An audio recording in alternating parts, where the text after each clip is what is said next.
करना चाहते हैं तो 1 पे बार एंड 3 4 7 8, तो 1 पे बार लग रहा है तो मतलब कि पॉइंट के पीछे नंबर होगा। और इनकी वैल्यू 3 4 7 8 को 33 और 7 को हॉरिजॉन्टल रो देखेंगे और 8 का नंबर जो स्मॉल डिफरेंस है उसको देखते हुए जो हमें वैल्यू मिलेगी वो हमें वैल्यू मिल जाएगी 0.2227 एंड जो एंटी लॉग 0 होता है उसकी वैल्यू 1 के बराबर रहती है। लॉगरिथम का यूज कहाँ होता है? लॉगरिथम जो होता है हमारी प्रैक्टिकल लाइफ में बहुत ही ज़्यादा यूजफुल है। ये हमारे लिए जो कॉम्प्लिकेट प्रॉब्लम होती हैं उन्हें आसान बनाता है। और इसके ऊपर में बहुत से सवाल करेंगे फिजिक्स में भी, मैथमेटिक्स में भी, इसलिए ये हमारे लिए बहुत ही ज़्यादा इम्पोर्टेंट है समझना। Next section functions and limit. अब हम चलते हैं फंक्शन एंड लिमिट की तरफ। क्या होते हैं फंक्शन एंड लिमिट्स? इन्हें समझने के लिए हमें कुछ इम्पोर्टेंट टर्म को समझना पड़ेगा। पहला, क्वांटिटी। क्वांटिटी क्या होती है? Quantity anything that can be measure. वो वैल्यू जिसे हम मेजर कर सकें उसे हम क्वांटिटी कहते हैं। Constant and variable. कांस्टेंट वो क्वांटिटी होती हैं जिनकी वैल्यू जो होती है वो फिक्स रहती है और चेंज नहीं होती during the time of mathematical operation, जैसे पाई, इंटीजर, फ्रैक्शंस। और वहीं ऐसी क्वांटिटीज जिनकी वैल्यू जो होती है अलग अलग कंडीशन में अलग अलग हो जाती है अकॉर्डिंग टू कंडीशन, उन्हें हम वेरिएबल्स कहते हैं। वेरिएबल्स को आमतौर पे हम x, y, z से रिप्रेजेंट करते हैं। Independent and dependent variable. क्या होते हैं इंडिपेंडेंट और क्या होते हैं डिपेंडेंट वेरिएबल? इंडिपेंडेंट वेरिएबल ऐसा वेरिएबल जिसकी कोई भी वैल्यू हो सकती है विद इन सर्टेन लिमिट। एक लिमिट के अंदर कोई भी वैल्यू हो सकती है, उसे हम इंडिपेंडेंट वेरिएबल कहते हैं। और वहीं ऐसे वेरिएबल जिनकी वैल्यू इंडिपेंडेंट वेरिएबल पर डिपेंड होती है, ऐसे वेरिएबल को हम डिपेंडेंट वेरिएबल कहते हैं। अब हम चलते हैं फंक्शन की तरफ। क्या होता है फंक्शन? फंक्शन अगर हम कहें तो अगर हम सपोज करते हैं कि अगर एक value of variable quantity y, एक वैल्यू है वेरिएबल क्वांटिटी y की जो कि डिपेंड करती है अनदर वेरिएबल x पर किसी रिलेशन के द्वारा। मतलब एक वेरिएबल है y जिसकी वैल्यू दूसरे वेरिएबल x पर डिपेंड करती है विद सम रिलेशन, और वो रिलेशन इस तरीके क्या है कि there exist only one finite value of y for each value of x। हर x की वैल्यू के लिए y की एक यूनिक वैल्यू होती है। मतलब y की यूनिक वैल्यू होती है for each value of x। तो ऐसी कंडीशन में हम कहेंगे y is a function of x। इसे हम इंग्लिश में कहते हैं if the value of a variable quantity y depend upon the value of some other variable quantity x through some relation such that there exists only one finite value of y for each value of x, one finite value for each value of x। इस बात को समझा, one finite value for each value of x, मतलब एक के लिए एक। इस तब हम एक कहेंगे कि y is the function of x, तो y जो है x का फंक्शन हो जाएगा। और मैथमेटिकली हम इसे नोट करते हैं y equal to F X, bracket में y is a function of x। हम इसे पढ़ सकते हैं y is a function of x। x की हर वैल्यू पर y की एक यूनिक वैल्यू मिलती है। यहाँ पर हम आपको एक बता दें, एफ एक्स एक सिंबल है जो फंक्शन ऑफ एक्स डिपेंड करता है। यहाँ पे एफ एक्स से मल्टीप्लाई नहीं हुआ है।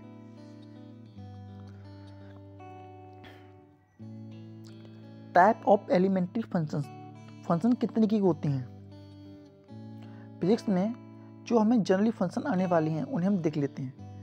पहले पावर फंक्शन, पावर फंक्शन का जो एग्जाम्पल होता है y इक्वल टू एक्स की पावर n, जहाँ पर n एक कांस्टेंट रियल नंबर है जिसकी n की वैल्यू 0 भी हो सकती है या कुछ भी हो सकता है, y की वैल्यू कांस्टेंट क्वांटिटी g या y की वैल्यू 1 के बराबर रहती है। ट्रिग्नोमेट्रिक फंक्शन, ट्रिग्नोमेट्रिक फंक्शन जो होते हैं वो होते हैं y equal to sine X, y equal to cos X, y equal to cos X cot X cos square X, ये ट्रिग्नोमेट्रिक फंक्शंस रहते हैं।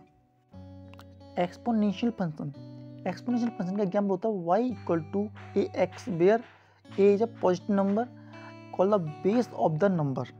लॉगरिथमिक फंक्शन का एग्जाम्पल रहता है y equal to log E X square. Limit of a function, अब हम चलते हैं लिमिट ऑफ द फंक्शन की तरफ। क्या होती है लिमिट? जैसे कि हमारा एक फंक्शन होता है एफ एक्स और जो x है वो अप्रोचेस टू a, जो एक नंबर है उसकी तरफ अप्रोचेस करता है, such that the absolute difference between fx and l as x tend to 0 is negligible but not 0।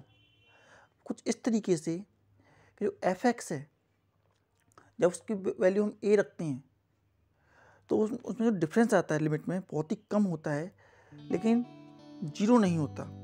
कुछ डिफरेंस रहेगा लेकिन 0 नहीं रहेगा। इसी को हम लिमिट ऑफ फंक्शन कहते हैं। लिमिट को हम limit x tends to a fx equal to l से डिनोट करते हैं। तो इसकी डेफिनेशन को समझते हैं। ए फंक्शन fx, एक function fx is said to tend to limit l, हम कहेंगे वो एक लिमिट l तक जा रहा है एज इट वेरिएबल x, अगर उसका वेरिएबल x अप्रोच करता है एक कांस्टेंट a को, अगर उसका x जो वेरिएबल है वो एक कांस्टेंट a को अप्रोच करता है इस तरीके से, सच दैट एब्सोल्यूट डिफरेंस, जो एब्सोल्यूट डिफरेंस हो between fx and l is negligible, बिल्कुल नेग्लिजिबल हो, as x tends to a is negligible but x tend to a कभी 0 के बराबर ना हो।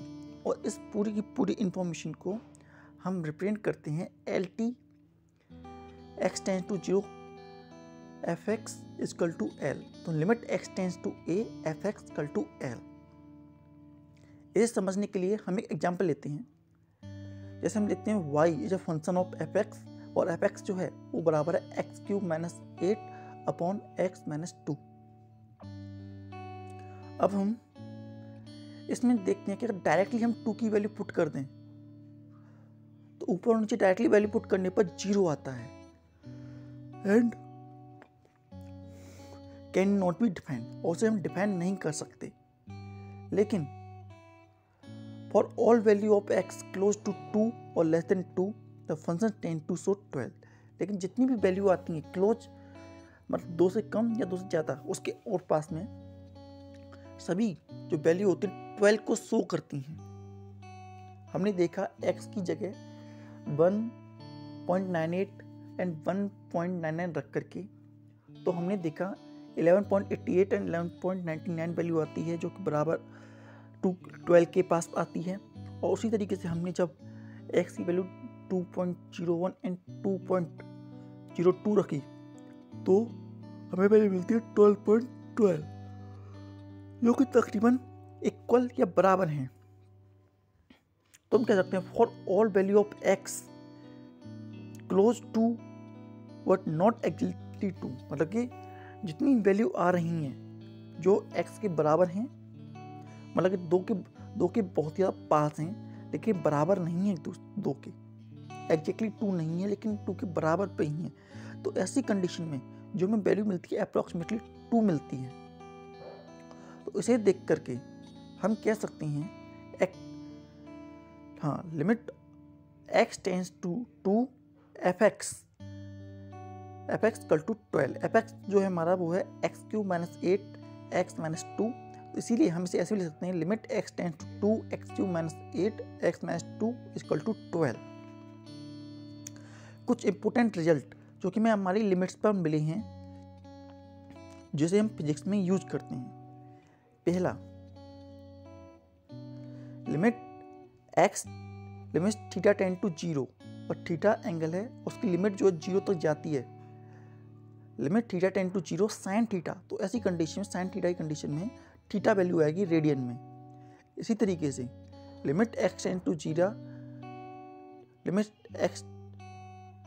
Theta tend to 0 sine theta upon 0 equal to 1। इसी तरीके से limit theta tends to 0 cos theta equal to 1। इस तरीके से limit theta tend to 0 tan theta equal to theta in radian. इसी तरीके से limit theta tends to 0 is equal to limit theta tend to 0 tan theta upon theta is equal to 1। ये हमारे कुछ important result होते हैं on limits. अब हम चलते हैं नेक्स्ट सेक्शन की तरफ, दैट इज डिफरेंशिएशन। क्या होता है डिफरेंशिएशन, अब हम समझते हैं।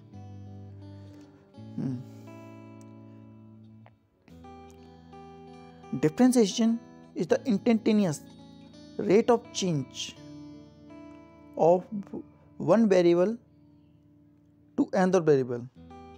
जो इंस्टेंटेनियस रेट ऑफ चेंज होता है one variable to another variable को ही हम डिफरेंशिएशन कहते हैं। डिफरेंशिएशन मतलब डिफरेंस। इसमें हम दो तरह के वेरिएबल लेते हैं। एक वेरिएबल इंडिपेंडेंट वेरिएबल x और दूसरा variable dependent variable y। Independent dependent आपको पता है, इंडिपेंडेंट वेरिएबल जिसकी वैल्यू हम कोई भी ले सकते हैं with in a certain limit, और डिपेंडेंट वेरिएबल जो हमने वैल्यू ली है उस पर उसकी वैल्यू डिपेंड करेगी। तो हम कह सकते हैं instantaneous rate of change of y with respect to x। जो y की वैल्यू है उसमें कितना चेंज आ रहा है विद रेस्पेक्ट टू x, उसे हम डिफरेंशिएशन कहते हैं। इंस्टेंटेनियस मतलब कि बहुत ही छोटे लेवल पर, बहुत ज़्यादा छोटे लेवल पर जो रेट में चेंज आता है। डिफरेंशिएशन को हम dy dx से नोट करते हैं। Differentiation is equal to dy dx।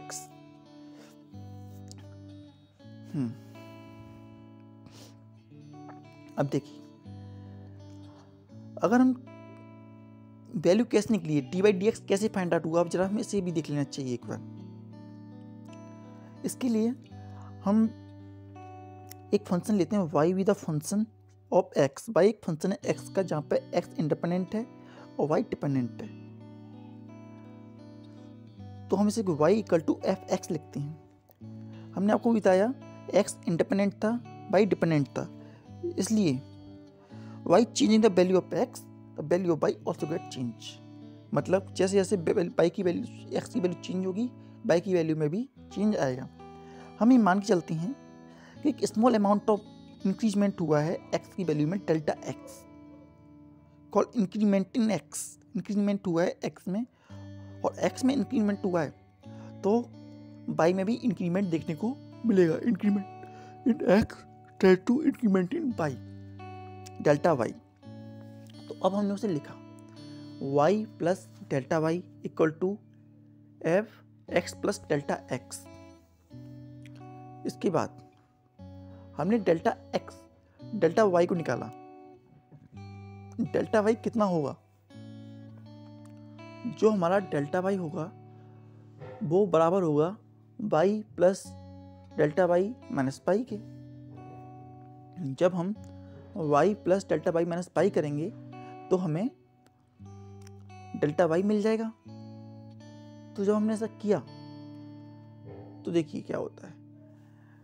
तो y की वैल्यू जो थी हमारी और डेल्टा y की वैल्यू हमने जब उस पर रखा तो हमें y बराबर मिलता है y equal to F x minus del x minus f x के बराबर। जो हमारा y प्लस डेल्टा y है वो बराबर है f x plus del x के बराबर, और जो हमारा y है जो माइनस कर रहे हैं उसे वो बराबर है एफ एक्स के बराबर। तो डेल y जो होगा हमारा, डेल y हो गया f bracket x plus delta x bracket close minus f x. अब हमने del y upon del x किया तो हमें मिलता है f x plus del x minus f y upon del x. तो del y upon del x the average change or increment in the ratio, मतलब कि ये एवरेज चेंज है जो कि इन दोनों वाई की वैल्यू में आया with respect to x, average rate of change. Del y जब हम यूज करते हैं तो हम बोलते हैं एवरेज रेट ऑफ चेंज, लेकिन जब हम डेल वाई की वैल्यू को या डेल एक्स को लिमिट एक्स टेंड टू 0 ले जाते हैं तो उसे इंस्टेंटेनियस रेट ऑफ चेंज कहते हैं। Instantaneous rate of change y with respect to x हमें कैलकुलेट करना पड़ता है लिमिट ऑफ एक्स की मदद से। Limit of x del y upon del x tends to 0। Del x की वैल्यू जब डेल एक्स की जो लिमिट होती है 0 तक टेंस करती है तो ऐसी कंडीशन में हम उसे इंस्टेंटेनियस रेट ऑफ चेंज कहते हैं। तो कैसे लिखेंगे हम, limit x tends to 0, limit del x tends to 0 equal to del y upon del x. तो del y upon del x, del y upon del x कितने के बराबर होता है, वो होता है हमारा f x plus delta x minus f x upon del x. और जो पूरी वैल्यू होती है लिमिट एक्स टेंड टू 0 और डेल एक्स, ये इस पूरी वैल्यू को हम d y upon d x कहते हैं। और डी वाई डी एक्स को डिफरेंशियल कांस्टेंट कोफिशिएंट या डिफरेंशियल कोफिशिएंट भी कहा जाता है, और derivative of y with respect to x. तो d y d x is called differential coefficient और derivative of y with respect to x.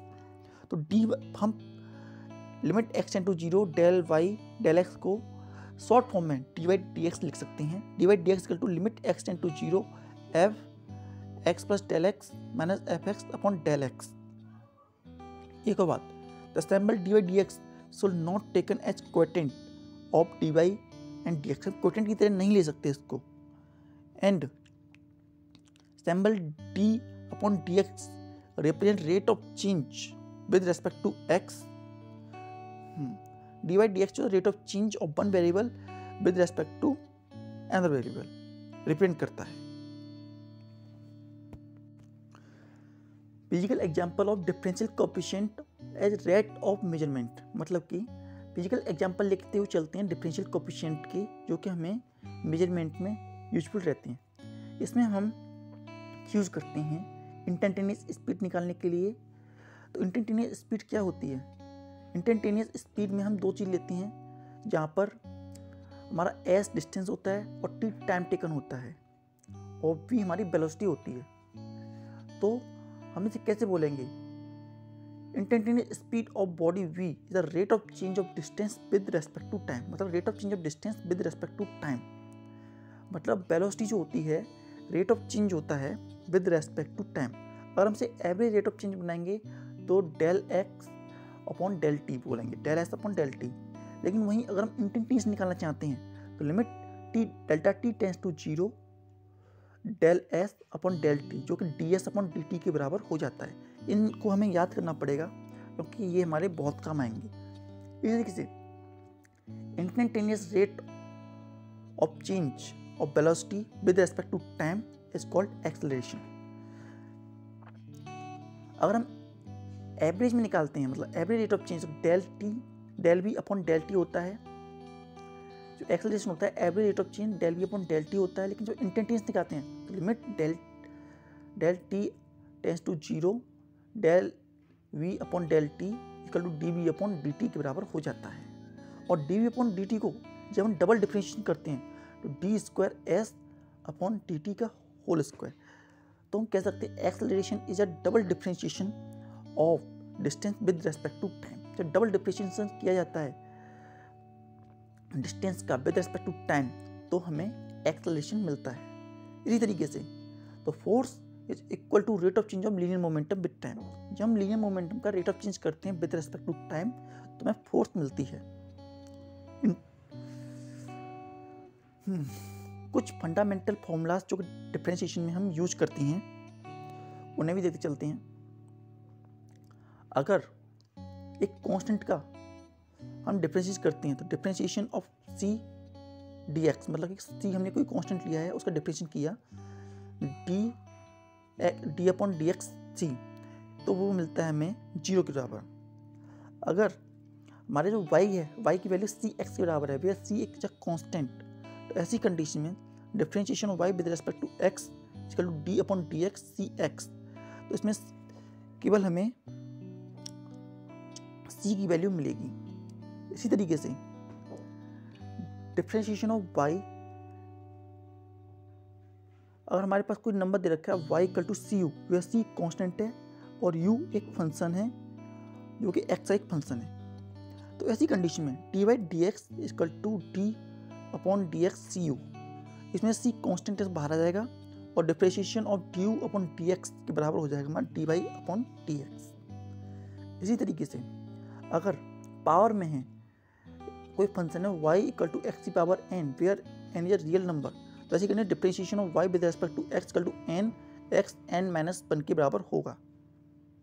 इसी तरीके से अगर कोई हमारा फंक्शन है y इक्वल टू यू की power n, y equal to u की power n where n is a real number, जहाँ पे हमारा n एक रियल नंबर है, तो हमारा differentiation of y with respect to x जो होगा n u n माइनस 1 d u upon d x के बराबर होगा। इसी तरीके से अगर हमारा y एक फंक्शन है, वहाँ y जो है u प्लस v के बराबर है, u प्लस v के बराबर है, और यहाँ पर u एंड v जो फंक्शन है x के, तो dy अपॉन dx जो बराबर होगा differentiation upon du upon dx and dv upon dx के बराबर होगा। इसी तरीके से अगर हमारा कोई फंक्शन है y equal to u v, यहाँ पे u एंड v जो फंक्शन है x के, तो ऐसी कंडीशन में डी बाई डी एक्स जो होगा बराबर होगा u d v d x plus v d u d x से। मतलब आगे देखते हैं y equal to u upon v, y equal to u upon v, तो y equal to u upon v, यहाँ पर u एंड v वेरिएबल हैं जो कि फंक्शन ऑफ x हैं, तो differentiation of y with respect to x बराबर होगा d upon d x u v, बाकी जगह u एंड v रखा हमने, तो हमें वैल्यू मिलती है v equal to d u upon d x minus u d v upon d x upon v square के बराबर। इसी तरीके से अगर हमारा कोई फंक्शन है y equal to f u and u equal to F x, तो जब हम उसका डी वाई डी एक्स करते हैं, तो डी वाई डी एक्स जो होगा हमारा बराबर होगा d y upon d u into d u upon d y. अगर कोई हमारा फंक्शन है y equal to A x plus b की पावर n, तो ऐसी कंडीशन में हम डी बाई डी एक्स करेंगे, वो होगा d by d x equal to n a x plus b n minus 1 into d upon d x bracket a x plus b के बराबर। एक बार पढ़ते हैं d y upon d x n a x plus b n minus 1 into d upon d x a x plus b. इसी तरीके से if y depend on u and u depend on x, अगर y जो है u पर depend करता है और u जो है x पर डिपेंड करता है, तो ऐसी कंडीशन में d y upon d x होगा बराबर d y upon d u into d u upon d x के। ये हमारे फंडामेंटल फॉर्मूलेस थे डिफरेंशिएशन में यूज किए जाने वाले। अब हम देखते हैं डिफरेंशिएशन या डेरिवेटिव ऑफ ट्रिग्नोमेट्रिक फंक्शन। जो ट्रिग्नोमेट्रिक फंक्शन होते हैं उनका डिफरेंशिएशन कैसे होता है। पहला y equal to sine x, differentiation of sine x जो होता है बराबर होता है कॉस एक्स के। इस डिफरेंशिएशन ऑफ कॉस एक्स जो होता है वो साइन एक्स के बराबर होता है। डिफरेंशिएशन ऑफ टेन एक्स जो होता है सेक स्क्वायर एक्स के बराबर होता है। डिफरेंशिएशन ऑफ कॉट एक्स जो बराबर होता है minus cos x square x के। डिफरेंशिएशन ऑफ सेक एक्स बराबर होता है टेन एक्स सेक एक्स के बराबर। Differentiation of d upon d x d और कोसेक एक्स जो बराबर होता है minus cot x upon cosec x. एक और बात, differentiation of sine x cos x, differentiation of cos x sine x, differentiation of tan x sec square x and differentiation of cot equal to minus का cot sec square x, differentiation of sec square x equal to tan x minus tan x cosec x, and differentiation of cosec x equal to minus का cot x cosec x.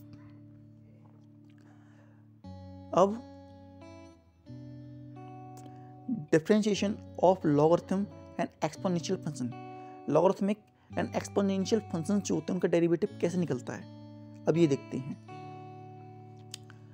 तो जैसा हमने रखा y equal to log E x, y equal to log E x हमें दे रखा है नीचे लॉग में, तो d y d x equal to 1 upon x log e upon e, और लॉग ई अपॉन ई जो होता है या लॉग ए अपॉन ए जो होता है वो 1 के बराबर होता है।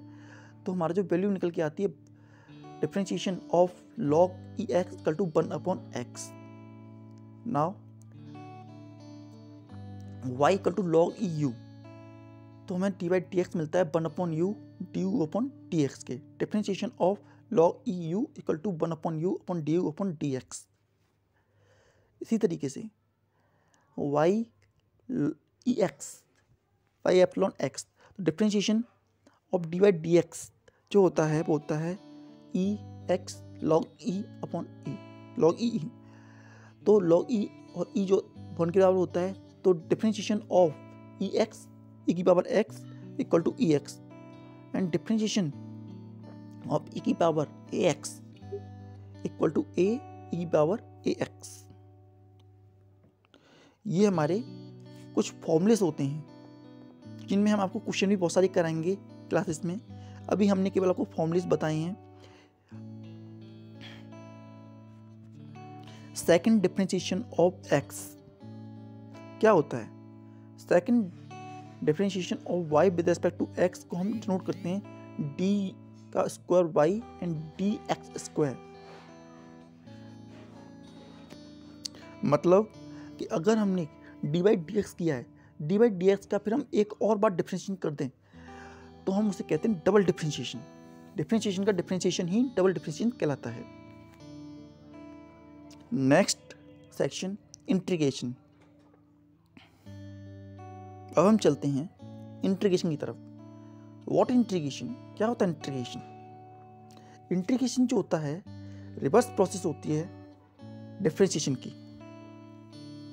इंटीग्रेशन में एडिशन होता है, मतलब कि एडअप करना होता है, और उसे हम सिंबल से नोट करते हैं जो हमारी बुक में बना के दे रखा है एस टाइप का कुछ, एफ कैपिटल एफ है, बड़ा सा एफ बना के दे रखा है जिसमें लाइन नहीं होती, उससे हम इंटीग्रेशन को नोट करते हैं। तुम कैसे, if f x is a differential coefficient of a function f x with respect to x, जैसे कि अगर एफ एक्स है जो डिफरेंशियल कोएफिशिएंट है कैपिटल एफ एक्स का विद रेस्पेक्ट टू एक्स, तो हम इसे लिख सकते हैं d by d x equal to d upon d x, capital f x equal to small f into f x. अब हम इसे d y d x equal to F x लिख सकते हैं। तो डी वाई किसके बराबर हुआ, d y equal to F x into d x, और जो हमारा एफ एक्स डी एक्स होता है, f x d x equal to differentiation of f x के बराबर, कैपिटल एफ एक्स के बराबर होता है। और जब हम समेशन करते हैं, समेशन ऑफ ऑल डिफरेंशियल, मतलब जितना भी डिफरेंशियल किया है हम उसका समेशन कर देते हैं, summation of d y equal to summation of f x d x, वो हमें मिलता है summation of differentiation of f x के बराबर, और समेशन तो इसलिए y equal to summation of f x d x equal to capital f bracket x के बराबर मिलता है। लेकिन